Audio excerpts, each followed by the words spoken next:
Good morning. So, I thought it'd be fun to go for a little walk and explore a little bit about the mystery. What is the mystery? Well, this is the mystery, is it not? It's all very mysterious. Where do we come from? Where are we going? Why are we here now?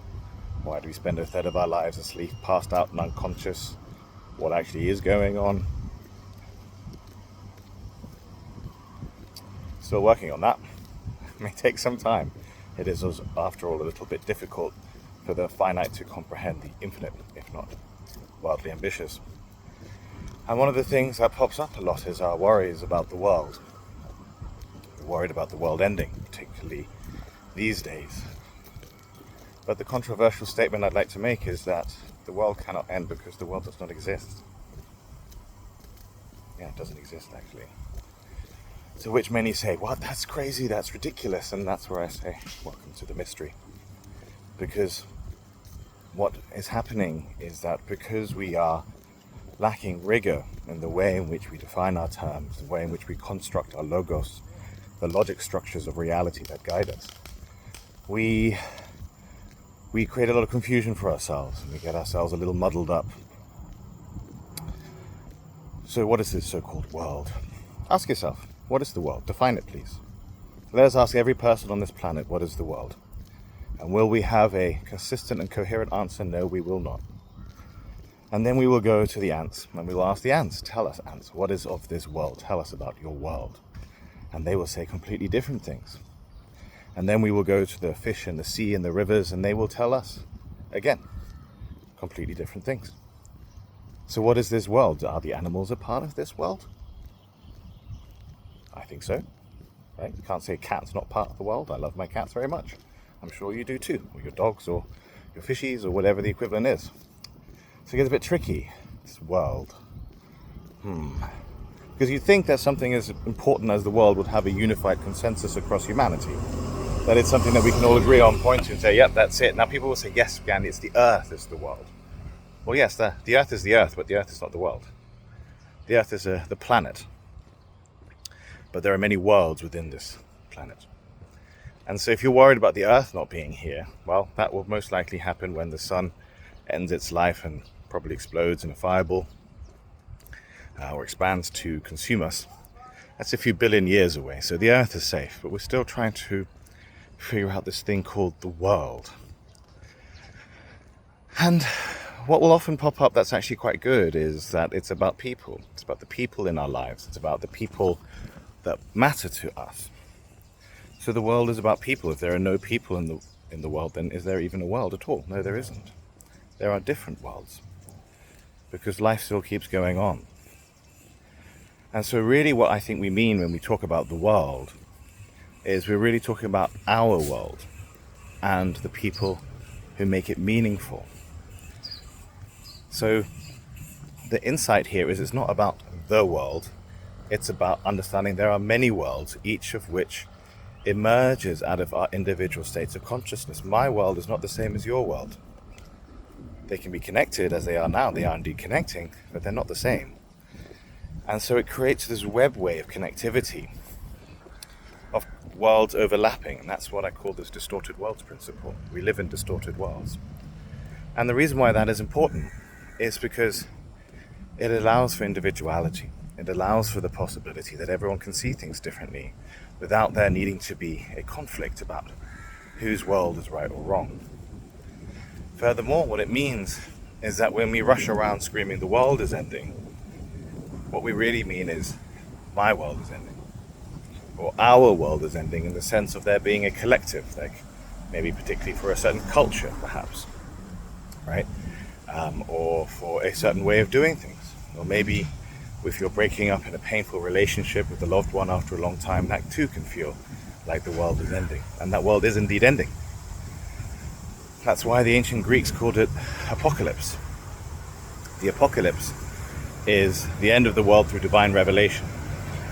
And, well, that's some big fancy words there, but what that means really is that what you once believed to be true is no longer true. And the reason why it's no longer true is because when you believed what the world was, There was actually many illusions within there. What you thought the world is not in fact what the world is at all. And so that comes to an end. For example, if you get divorced, you thought you were going to be with someone for the rest of your life, and that comes to an end. For example, if you had a world, maybe let's say a whole empire, like the British Empire, the largest empire in the world, 1/3 of planet Earth, was ruled by that rainy island. Now no longer. That world ended too. And so what's related to world ending is the ignorance that was always there becomes manifest, and the dreams and ideals that morphed into illusions can no longer be maintained, and they shatter. The relationship that cannot sustain itself anymore because it's just run its course, and the hopes and fears and naiveties and dreams can no longer sustain the fact that it's just not working. So it's time to end it. So world ending is important, it is necessary, and it's something in fact to be welcomed because it allows for something new to begin. Because every time a world ends, a new one begins. So indeed, when your world started, another world ended. When all of us were born, a world ended for our parents. Suddenly now they have to look after this screaming, helpless infant. And not just, the next day or two, but for a lot longer. Maybe even a lifetime. Right? So that world ended. So the world is always ending because it is always being reborn. But one of the things that has happened is a certain, this is probably going to be a little bit upsetting for people, but I say it in an effort of serving something useful, is a certain infantilization of reality, particularly through the manipulation of mythology. What does that mean? That means that what we believe the world to be has been largely influenced in the West by growing up with stories, because that's the purpose of stories. Stories tell us what the world is. That's why they're so important. And the stories that we learn about when we were a kid are now were generally served to us through things like Disney. Right? So you can look at famous movies like The Lion King. You can look at movies like Snow White. You could look at movies like Cinderella. They tell us stories about the way things work, the way things are, and we breathe them in. And of course we have something like the Marvel superheroes, right? The superhero saves the world. And this is a nice story, and I want to just make clear that on their own they are perfectly beautiful stories that are wonderful and help so many people, inspire them, have a lot of fun. So, that's important to recognize. But what has happened is that, of course, as usual, we've gone too far with things. And so what has now transpired is this sort of egomania, where everyone believes that they're this superhero who has to save the quote world, except there is no world and they're not a superhero. So it gets very confusing. And you might not think that you believe that, but I invite you to go a little bit further and deeper inside of yourself and to question the narrative of mythology in your mind. How upset you might be about the so-called world. How upset you might be that things aren't the way that they used to be, that this is happening or that this is not happening. Yeah. So I think one of the real challenges is that we have unconsciously grown up with a Disneyfied view of reality, when in fact that's not at all what reality is like. They're just stories. And particularly Disney stories have created a sugar coating on many traditional German stories, which certainly are a lot more, shall we say, rough and clear-sighted. There's not a happy ending, actually. Often everyone dies or goes horribly wrong. And there's lessons in that. And that's why the stories were told. The stories were told not to make children happy, but the stories were told to teach you about reality.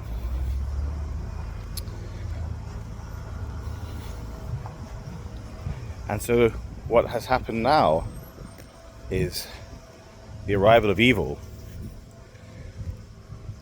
because evil, as Tolkien very famously said, can never create, it can only destroy.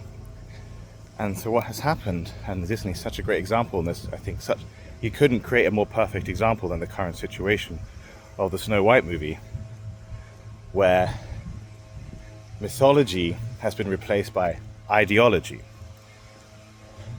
The eternal has been replaced by the infernal.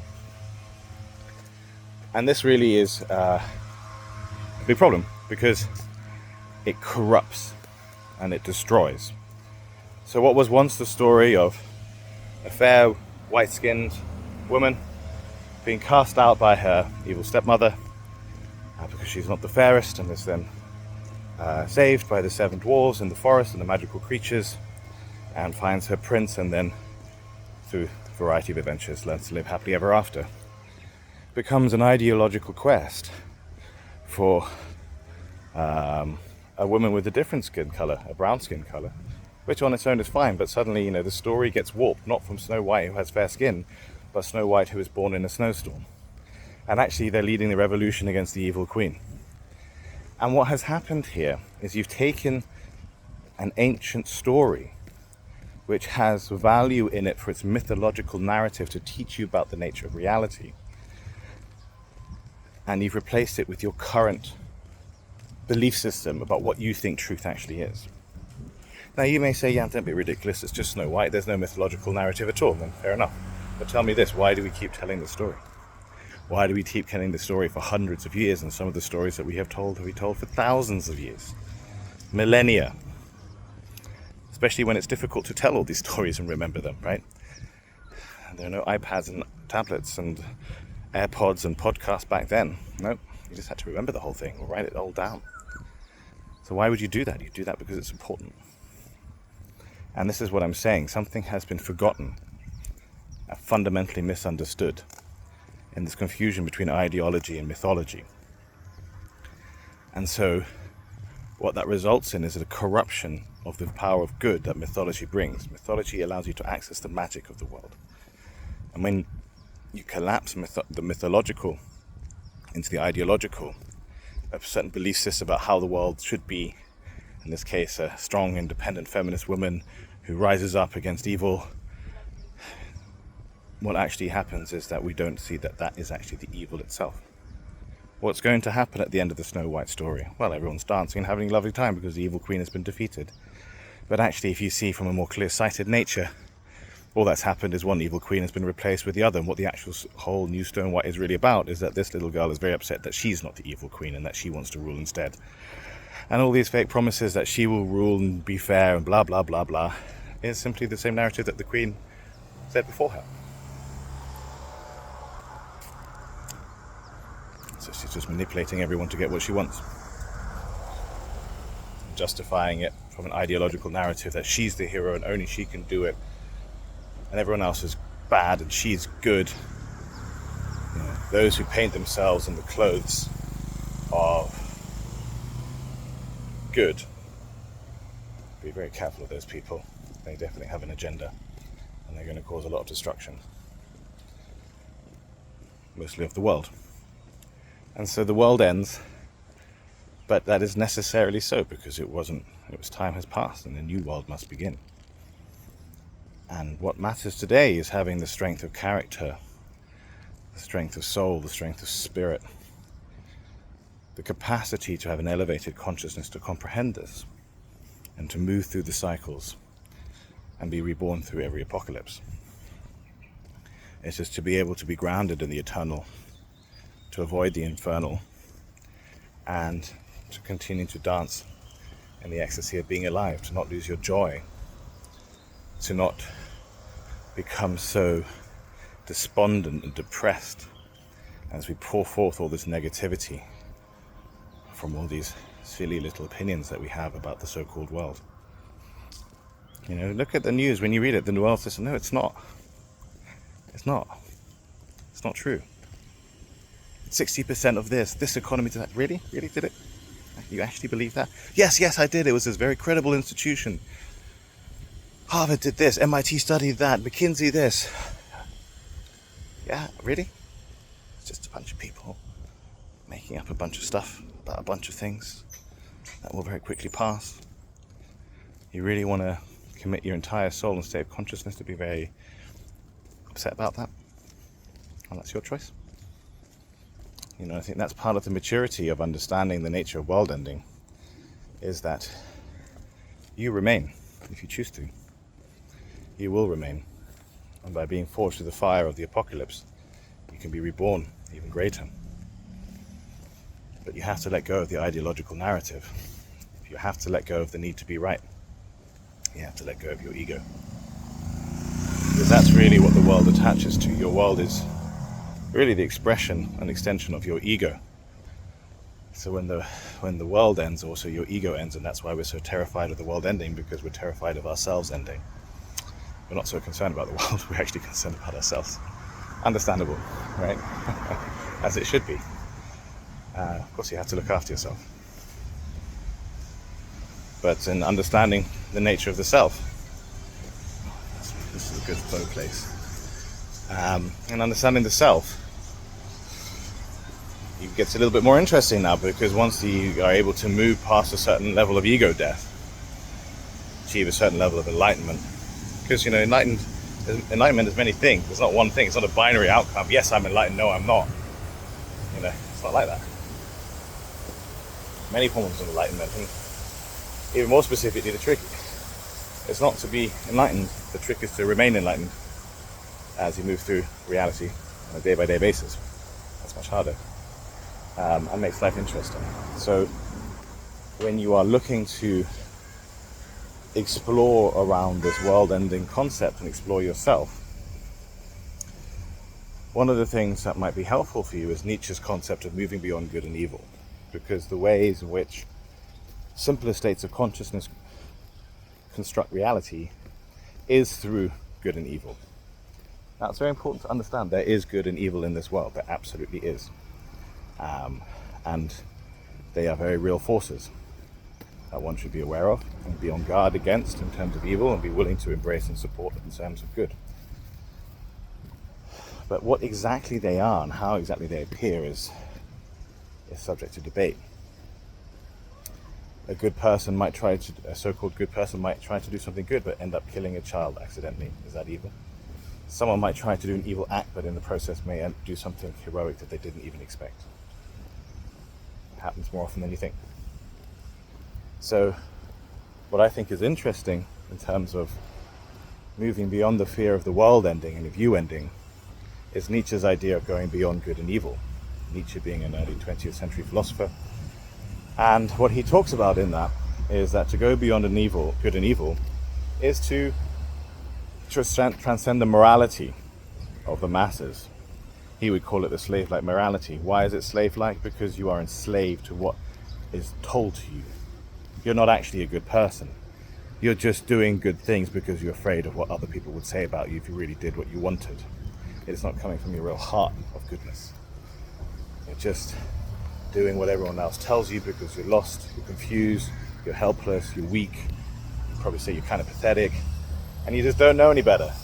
So you just do what everyone does, and you'll sort of showcase yourself on the social medias and everything else, that you're such a perfect person, doing all these perfect things, especially those couples who have that perfect Instagram, probably where the darkest shit is going down. I can say that, I've been there. So speaking from experience, share that one. So we create these illusions around ourselves, and they all structure and orbit around this principle of believing what is good and what is bad. And what Nietzsche talks about is that the Superman, and he does use the word Superman, he invented the word Superman, by the way, is he or she who can transcend the morality of their day and forge their own reality. They go beyond the structures of the current approach to good and evil and redefine it for themselves. And that takes courage, and that takes fire, and that takes a willingness to let go of everything and be reborn in the collapse of what once was.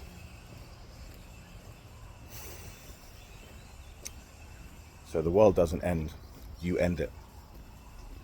And by ending the world, you have the opportunity to find what comes next.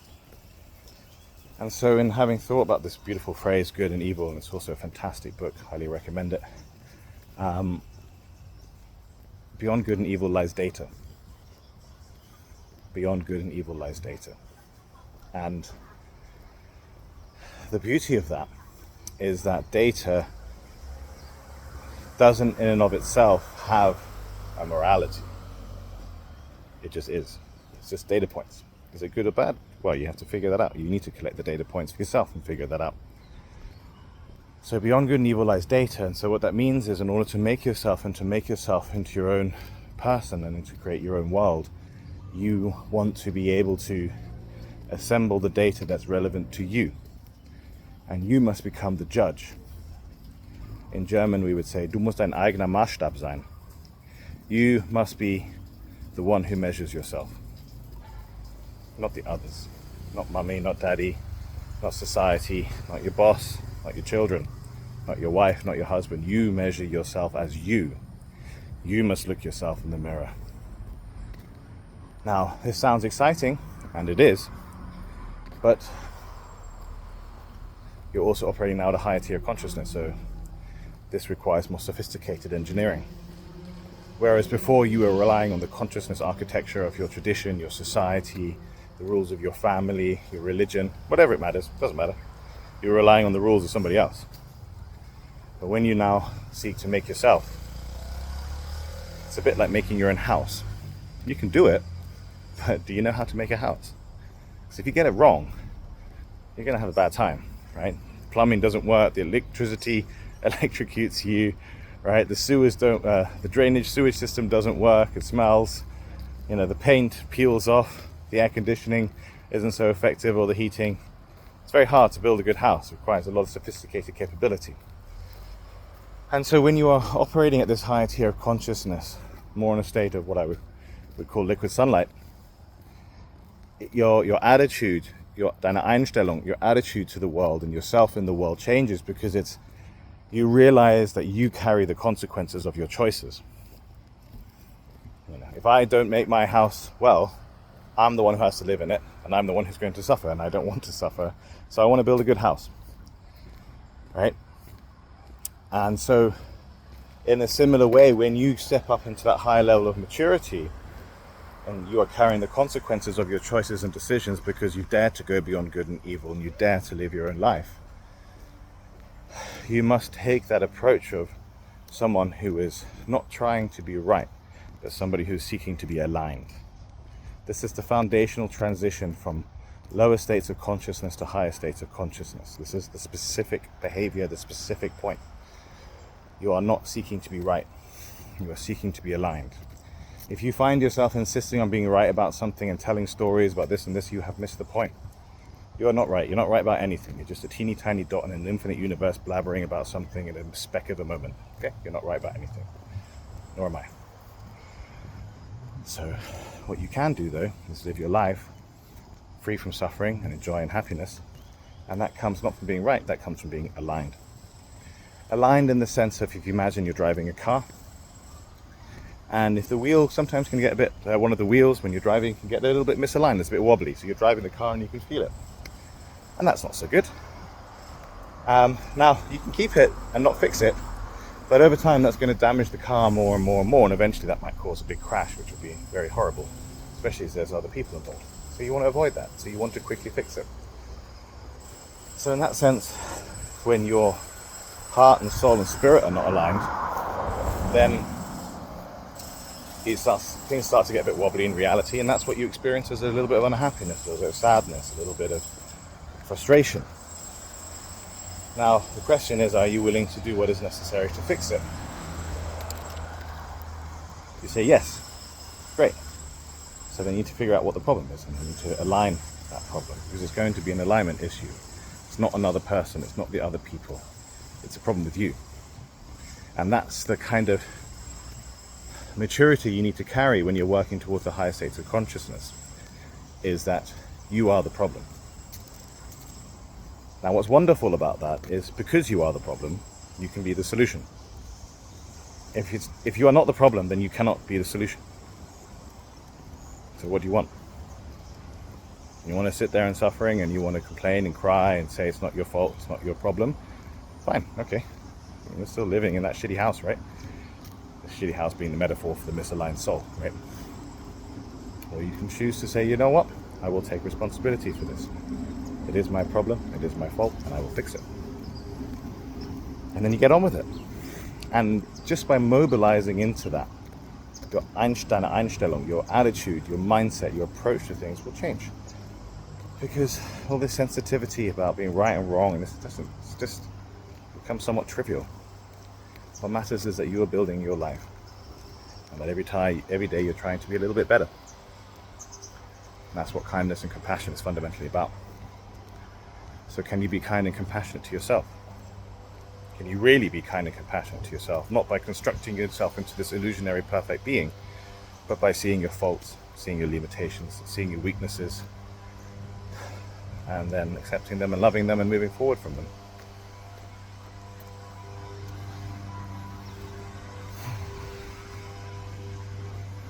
And when you can do that, you find peace.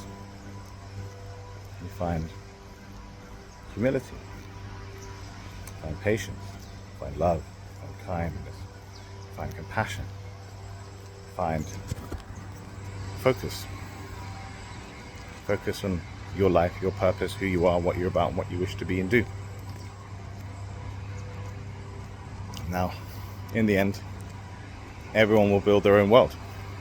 That's the beauty of the world today. We are all creating our own worlds. And what I'm inviting you to consider is that that world will end one day. And that may in fact be a good thing, because as the apocalypse comes and shatters the illusions of the world that you built, it becomes possible to build a new one. It is inevitable. Everything has a beginning, a middle, and an end. It is more helpful for yourself to accept and understand this and to move with the rhythms. Sometimes you get to decide when the world ends. Sometimes you don't. Sometimes something terrible can come along, an accident, a storm from nature, an earthquake, a plane crash, car crash, whatever. Sometimes you're in control, sometimes you're not. Most of the time you're not. And so it's really about forging yourself into the state of consciousness in which you are aligned, where your inner self is aligned with your outer world, and you're doing it in service of something greater than yourself. That is where your purpose will come from. That is where your happiness ultimately resides. Synchronizing the inner and outer realms in service of something greater than yourself.